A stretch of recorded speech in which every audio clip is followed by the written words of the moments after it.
আপনি কি জানেন মৃত ব্যক্তিরা কখন বুঝতে পারে যে তারা মারা গেছে? মৃত ব্যক্তিরা প্রথমে বুঝতে পারে না যে সে মারা গেছে। মৃত ব্যক্তির মৃত্যুর পরে আত্মীয় স্বজনের কান্নাকাটি, গোসল দেওয়া, কাফন পরানো, এমনকি কবর দেওয়ার আগ পর্যন্ত সে মনে করে মৃত্যুর স্বপ্ন দেখতেছে।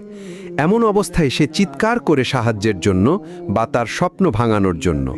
কিন্তু আফসোস, কেউ তার চিৎকার শুনতে পায় না।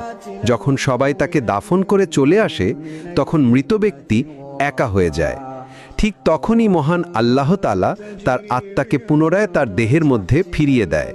প্রথমে মৃত ব্যক্তি এটি ভেবে নেয় যে হয়তো তার খারাপ স্বপ্ন শেষ হয়ে গেছে এবং সে ঘুম থেকে জেগে উঠেছে। তাই সে আল্লাহর কাছে কৃতজ্ঞতা প্রকাশ করে।